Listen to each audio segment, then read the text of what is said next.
pick and roll with it. Make a pick and roll with it.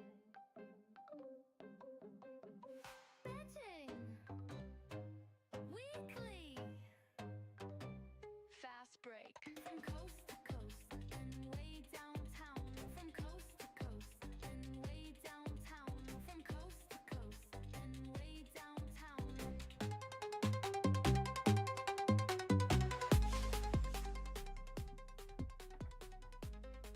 Welcome into a live edition of Betting Weekly Fast Break on this Wednesday afternoon in the first week of NBA free agency. I'm Sara Civian alongside professional handicapper and analyst Albert Nguyen. We'll get into the Fever's Caitlyn Clark-less Commissioner's Cup win, say that 5 times fast, the latest NBA free agency developments, and tomorrow's loaded WNBA slate. But first, we got some breaking news right before the show. The New York Knicks are expected to land on Mike Brown after a month-long search that, despite a few twists, turns, and denied interviews with active head coaches, is pretty much ending up where it started.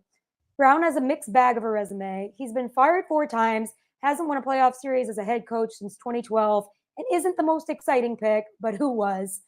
On the plus side, he's got over 750 regular season games, a 60% winning percentage, and 2 Coach of the Year awards under his belt. Albert, now that it's all said and done, what are your thoughts on the hire? Yeah, I mean, there's a lot to unpack here. I would say I think this is a win for the New York Knicks. The way I would grade this, probably a B plus, right? Above average. There's not many A alternatives. That's the argument against, finding someone that's great. Like you're not gonna have Udoka available. You're not gonna have someone like Joe Mazzulla available, right? So I think this is the best they could have done. Mike Brown is a 2-time Coach of the Year award winner.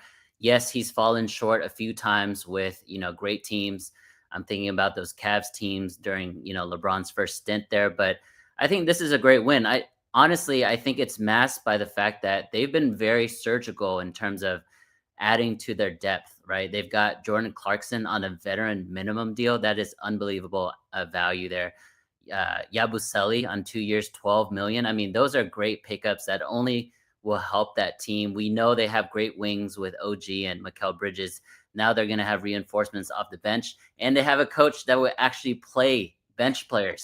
This is going to be beneficial for them, especially in the regular season, but more specifically in the long run in the postseason. Yeah, I like your positive take on this. And there's also the fact that you're hearing that they're going to kind of shore up the assistant coaching bench too. They're going to help guys out, and they're going to kind of make him he's kind of a player's coach in a way where he's coached a lot of legends and they've seemed to like him. You know what I mean? I think it's a departure from Thibs. Do you think it's an upgrade? Upgrade is a big word here. He is part of the, Greg Popovich coaching tree. So he has great defensive principles. He came in being known as a defensive coach. But he had a bad start to the Sacramento season before he got fired. I think he's one of those coaches where he's going to come in, bring a completely different vibe, bring a completely different sense of energy that's going to really energize that team, especially early on for the first year, maybe year and a half. So I expect really good things from the Knicks this next season. I mentioned it, better depth moving forward. And I think, integrating Karl-Anthony Towns was hard last year. That's a superstar going into a brand new team.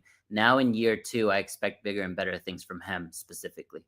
You think a coach like Brown can help Towns along, or do you think it's kind of just an adjustment period, all the above maybe?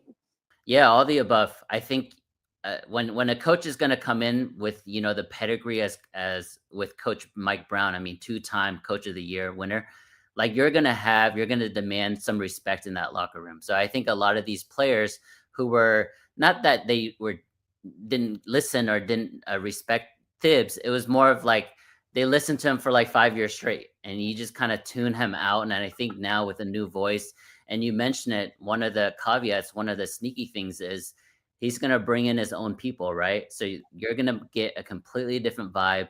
I think, in my opinion, I think the Knicks are trending up, in addition to the fact that the Eastern Conference is wide open next year anyways.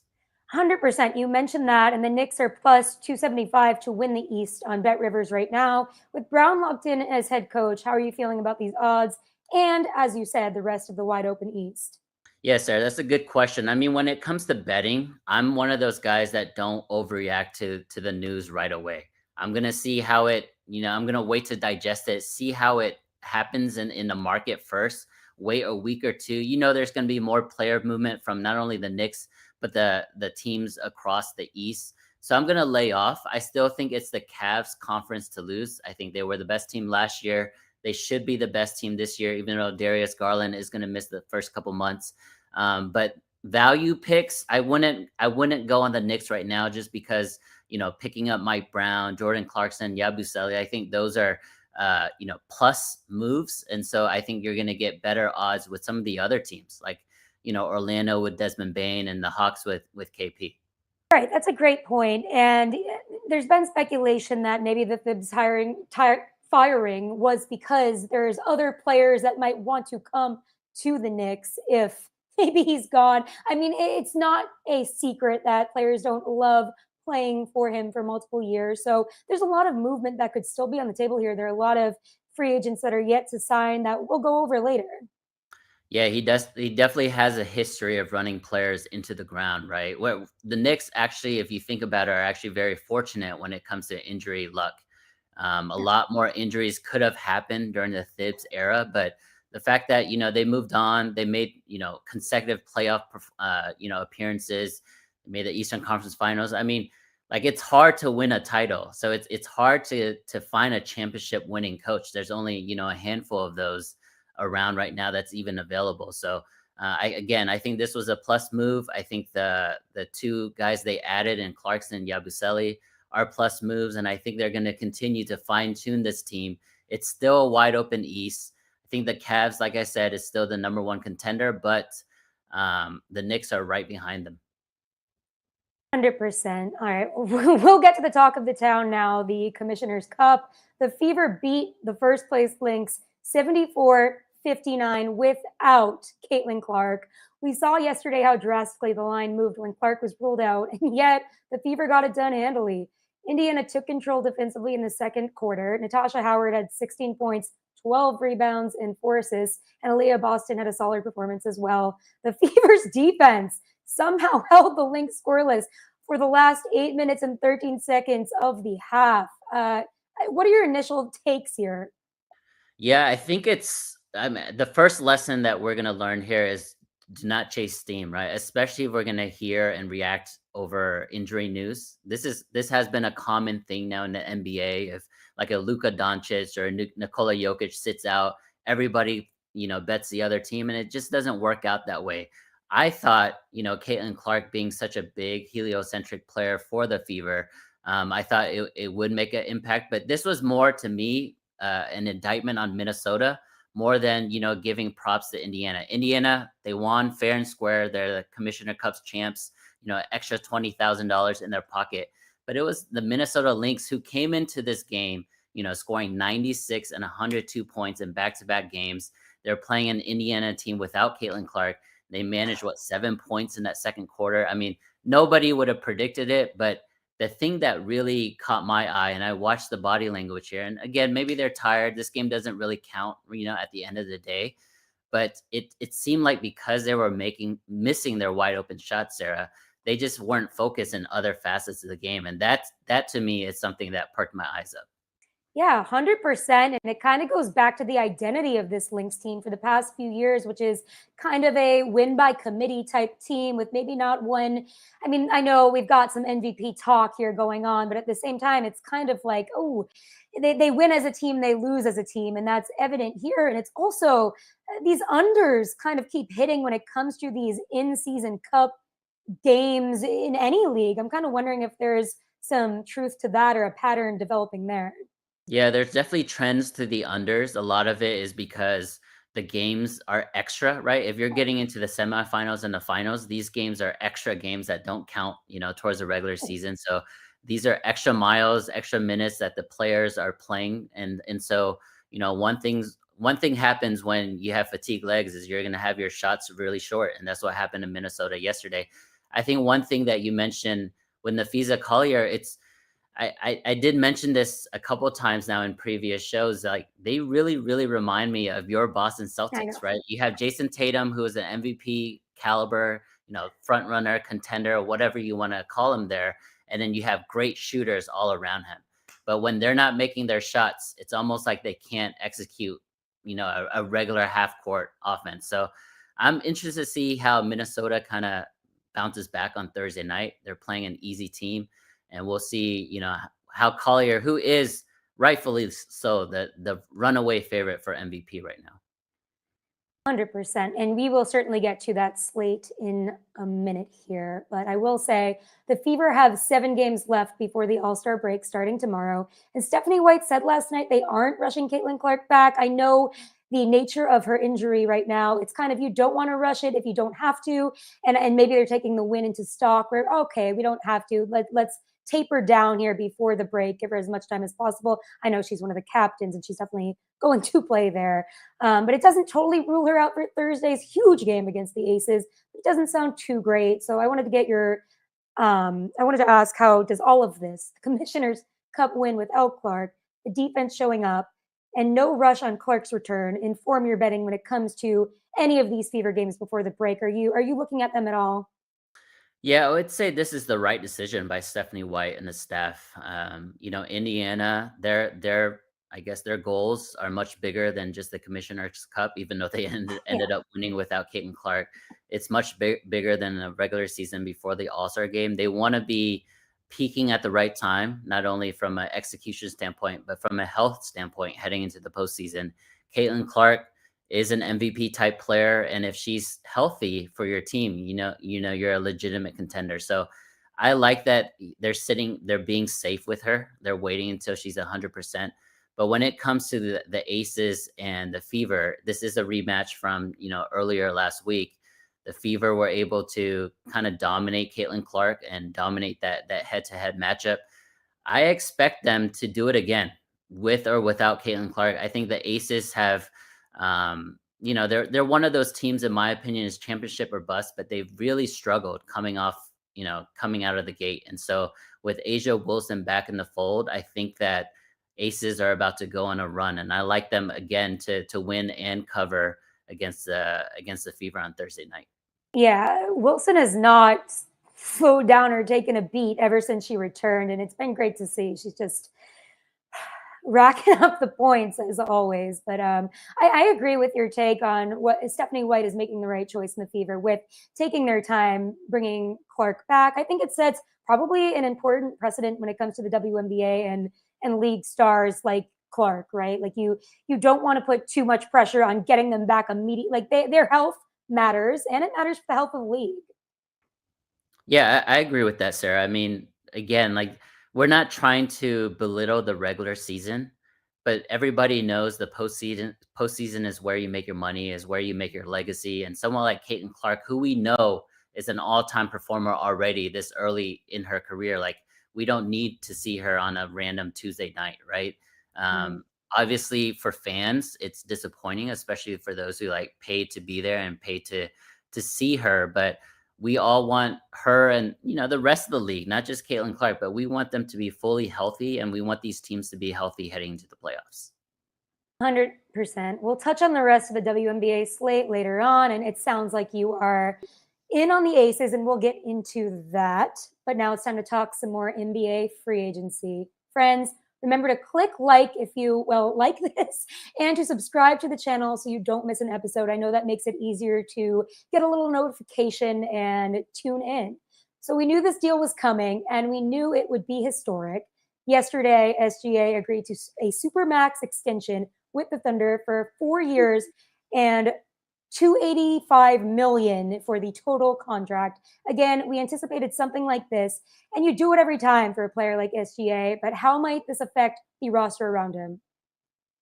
I don't think it's going to affect that much, to be honest, right? They had already planned for this a couple of years in advance. He is the first 70 million per year player in NBA history. He's obviously not going to be the last as the salary cap continues to move up year in and year out. But this is a guy that you're going to give 70 million to every time. It's 8 times a week, right? He's the MVP. He's the finals MVP, and he's just entering his physical prime.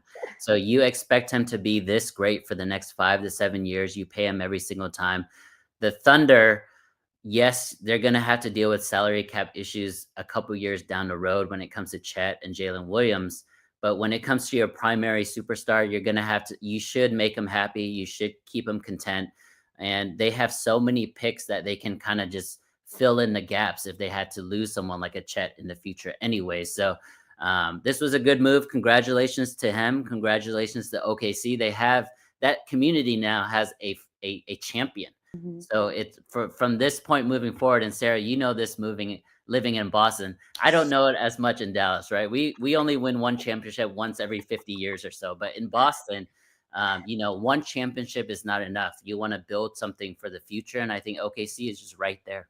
And it's so funny because that's the classic NBA, right? You build these dynasties, at least, I mean, classic for our age here, but I know maybe some of the older heads around will laugh at that. But I think it's been such a dynasty league, but now for the past 7 years, it's been a different champion every single year. So that's why, I mean, the Thunder remain, what is it, plus 200 to win again next year, which isn't like the best odds in the world. I mean, it's an interesting field right now, and we keep talking about it, and it keeps not changing. But there's value to be had up and down, kind of the lines there. But I don't know. What's your take on that? Has it changed at all? No, that's a great question, Sarah. And this being a betting show, I think that's Mm. really important to talk about. I think 2-1 is terrible value. It's really, really hard for a team to repeat.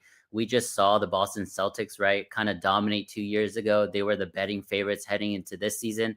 And even before Jason Tatum's injury, they were struggling against the Knicks. It's just really, really hard to repeat in this league, even though Sarah mentioned it is a dynastic type league, but we've had 7 completely different winners in 7 years. 2-1 is not great for me. You have teams out west like Denver that reloaded already. You have dark horses like Dallas. Luka and LeBron is going to do something. Houston with Kevin Durant. So there's just a ton of stuff that a ton of other teams that I would say have better value. The Thunder, I wouldn't be surprised if that 2-1 during the season, right? Because they're going to start kind of taking regular seasons a little more lightly and really peak for the playoffs. You can get better odds with the Thunder, in my opinion, during the season. So there's no point of betting right now. Yeah, and don't worry, guys. We'll have you covered all season to go over those bets as they happen. So we'll get you there. Maybe lay off for now. I'm kind of with you with when it comes to Dallas, and I know you're from there. And there's the Luka situation, but they wanted to go in a more defensive direction, and they have done a really good job this offseason of getting there. Yeah, I mean, from a front court standpoint, right? Kyrie is still going to be out for a few months, but if you look at Cooper Flag, AD, and then the two-headed monster at center with Lively and Gafford, I mean, that's arguably the best defensive front court in the NBA, right? And they're all young still outside of AD. They're still long. They're very athletic. So even though Nico was very lucky to get the number 1 pick, I mean, they got it, right? And that's just the fact. I think at this point, picking up D'Angelo Russell was huge for them, for their backcourt depth. I think the Mavericks are a dark horse, but it's still going to be really, really tough to beat teams like Houston, Denver, and OKC. 100%. And we've still got Chris Paul, Russell Westbrook, Al Horford, Ben Simmons, and others to keep an eye on. Are there any moves you're kind of anticipating or wanting to see, or maybe wanting people to avoid? Me being a Luka fan, Sarah, I mean, I don't know what the Lakers are doing, right? I know the whole LeBron cloud is hanging over them with him opting in at 52 million, but it's hard for me to see Luka's prime be wasted again. It was wasted last year with that move, and he's always going to be, unfortunately, injury prone just because of his playing style, his fitness level, all of the above. But I want to see Luka compete for championships, just like I want to see Giannis and I want to see Jokic compete for championships, just because I want to see the best at the top. And I think the Lakers, even though they sold their team and hopefully they're going to be better run moving forward, I think it's just going to be another year or two of mediocrity in LA, and that's another year or two of Luka's prime being wasted. It stinks even more because it wasn't Luka's decision, right? Like it seemed like he wanted to stay in Dallas, and that happens, and that shocks the world. And he's making the best of it. But the way I see it with LeBron is, at this point and at this age in his career, he has made this league so much money, and he deserves to take as much as he wants, and he will deserve and be that player. But it does complicate things for the Lakers so much.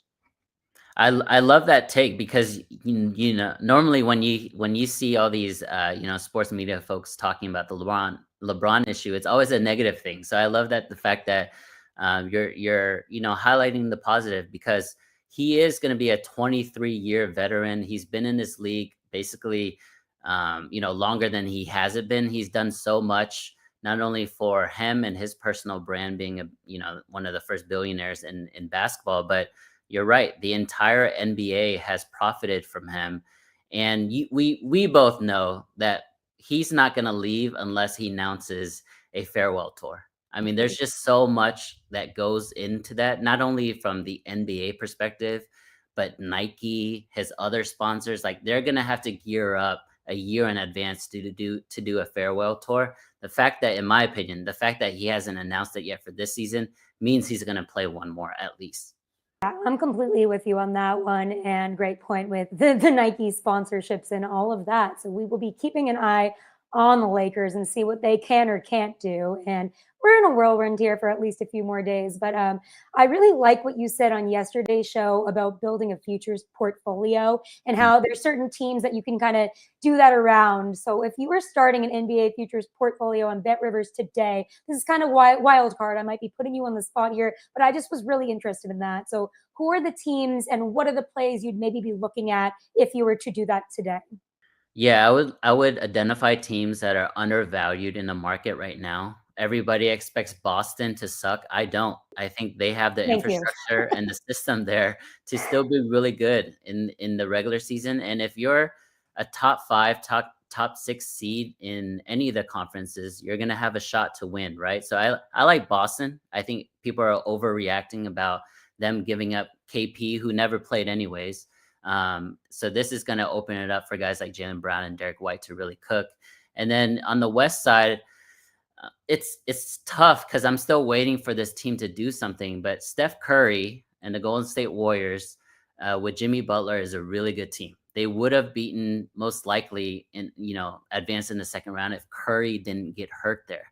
So I actually think the Warriors, if you were talking about value here, if they make a Kaminga move or they move Moses Moody for a star, I think they have some value in terms of championship odds. So those are teams. And the reason why I brought it up yesterday, Sarah, is one of my followers on Twitter was able to get Atlanta Hawks before they made all of their moves, right? Before they made Nickeil Alexander-Walker, before Luke Kennard, before KP. So they got it at 70-1. Right now it's like 25-1. So that's great CLV. Obviously, CLV doesn't really cash anything in the end, but if you have a 70-1 ticket and you can kind of build around that, that could be the centerpiece. And then have other teams that are, around 15-1 or 20-1. I think that's the way you want to have it where, at the end of the season, Sarah, you have like 12 teams that you're rooting for, right? And if one of them hits, you're going to be in the green. You can't do that unless you start turning the wheels and thinking about it before the season. So thank God we have people like Albert who can come and help us out with this, because that's something I definitely find fascinating. And it's always the ones that hit big. It's like you've thought about this and it has increased in value as the time goes on. So I will definitely be thinking about all those this week. But before we get to all those, now it's time to look ahead to Thursday's loaded WNBA game slate. There are 5 games on deck, and the Commissioner Cup Championship Team Fever, I keep trying to say that and keep struggling. They return to regular season play as they host the Aces. We've got some interesting lines on that one at Bet Rivers. I think you might disagree with me here, but the Fever money line at plus 104 is looking enticing to me. Are you eyeing any game bets or props here? Yeah, when it comes to that game, I guess we're going to be on opposite sides, Sarah. I mean, I'm looking at the Bet Rivers site right now. It's the movement has actually been pretty interesting if you followed it throughout the day. Fever were actually favored for a little bit, then it became pick'em. I think we're getting some news out or some inside information that Caitlyn Clark won't be playing. And I think this line, it might be going up to like +4.5, +5.5. So that's why I like the aces here, because I would give Caitlyn Clark playing a 50-50 shot. And if she's out, you're going to get amazing value or amazing CLV when it comes to the aces. I did mention, with Asia Wilson back and the team struggling right off the bat, I think now is their time to kind of make their run. The other team that's also a championship contender that I want to touch on is the New York Liberty.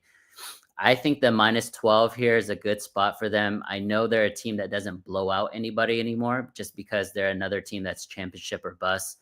But I just don't like the Sparks team. I think they're overrated. I think they're a team that's, got off to a hot start, and people are still using those early games as part of the power ratings. But if you look at their recent games, they've just been really bad, both on offense and on defense. And if they're not hitting their threes, I don't see them being able to sustain and keep up with the Liberty. So I like Liberty -12 there, and it's -113 at Bet Rivers right now. It almost feels like overrating the Sparks to even say they're bad. It's just game after game, the consistently bad play on both sides of the court. It really is. It's tough, and I want to like them so bad. I mean, I love the swag. I love Cameron Brink. I hope she can kind of return and maybe give them a boost and maybe give them some relevancy. But it's just tough to find something positive about them right now. I wanted to like Kelsey Plum. She's struggling, and it's a tough bounce there. And I do think the Liberty, if they're going to have a blowout, it would probably be in this game. So I'm with you on that one.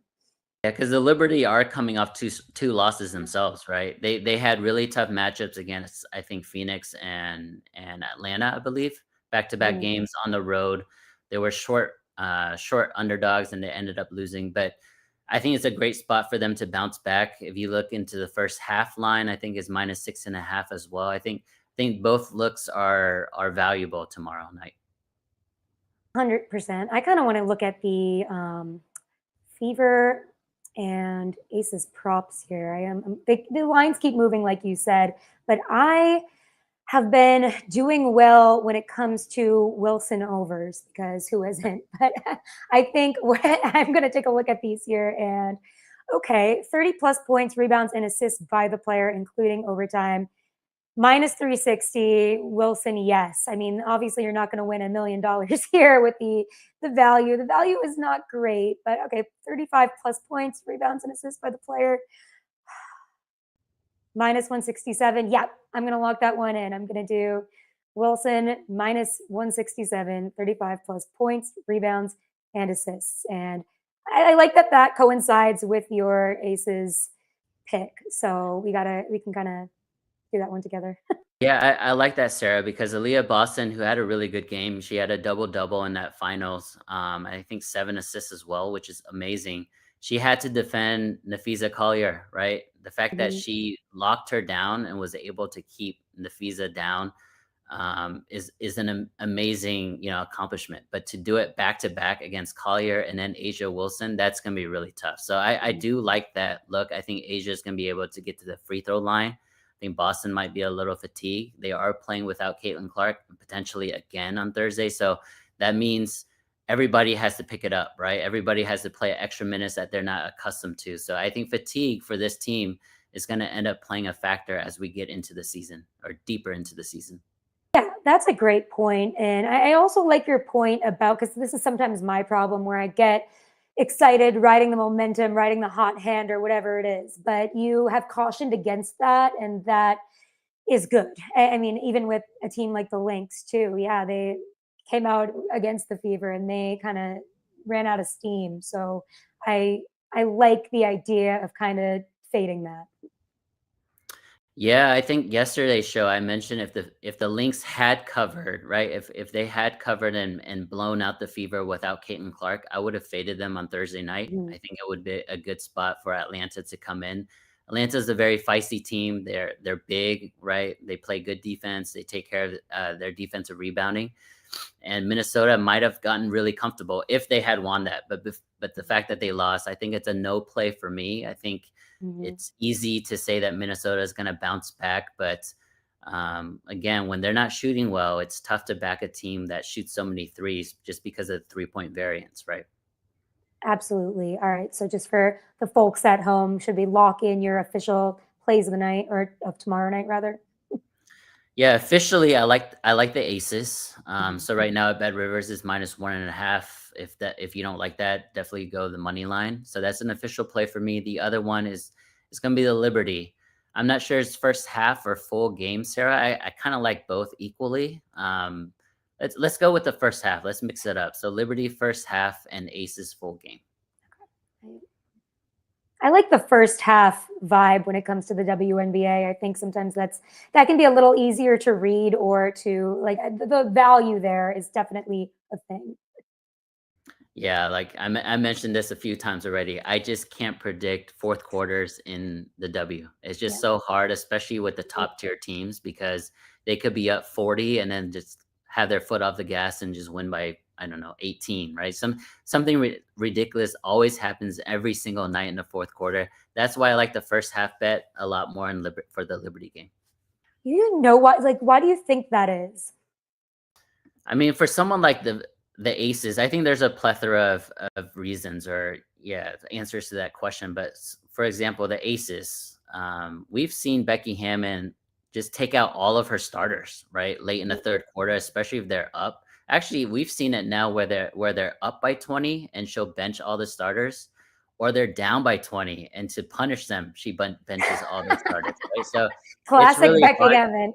Yeah, it's really hard to kind of predict what she's going to do, but that's from an aces perspective. The rest of the league, I couldn't put a finger on it. If I knew Sarah, I would definitely like bet the fourth quarter more often. But there's been so many times where a team, struggled offensively. Let's say like 50 points through the first three quarters, and then somehow it hits 25 points in the fourth. So I've just laid off on it. I like the first half a lot in the WNBA. It's kind of the follies of NBA betting or WNBA betting. I know when the Celtics get up by a million, it's time to kind of take the starters out and get the interesting bench in there. And now I've gotten a good look on those guys thanks to Joe Mazzulla when it comes to, I mean, we'll see what Pritchard can do in a bigger role. You had me thinking about that earlier. Now I'm like, all right, let's see Pritchard cook, but maybe not cook too much because I don't know how many half court shots I can take next year, but thanks for getting my wheels turning on that one. I think they're underrated. I really do think they're underrated. I think Boston's underrated and Golden State, the Warriors are underrated. I know this is a little tangent off the WNBA, but Here we don't overreact to news, especially like how the public reacts to certain free agency moves. For example, just because Orlando picked up Desmond Bain doesn't mean they're a 60-win team. They still have to integrate him in. They lost depth with KCP and Cole Anthony and picks. So I mean, it's not a win-win every single time. We even saw it with when Miami got together with the big three and LeBron. They started out the season I think 10-11. There were talks about firing Coach Spo. So I mean, it takes a while for teams to kind of get into rhythm with new teammates. And Boston, there's not many changes from like additions, right? So these guys have all played with each other for the last several years. And I think if they're healthy, I can see this team sneaking up on 45, 50 wins for sure. Yeah, and when you see Jaylen Brown in a position where he has more time and more kind of a bigger role, he's really, really good in that role. So maybe I'll get to see, or will get to see him kind of blossom and flourish there. But fingers crossed. But I am very pleased to hear that you are high on this. Higher than the expected win value Yeah. for sure. Okay. Yeah. Okay. You know what? We'll take it these days. And I'll leave you with that on that positive note. I'm sure we'll get some more free agency news coming in. Mike Brown will be hired by the Knicks. And thank you so much, Albert, for joining me. And folks, thank you so much for joining us today for another edition of Fast Break with Bet Rivers. Like and subscribe if you enjoyed, and we'll see you later.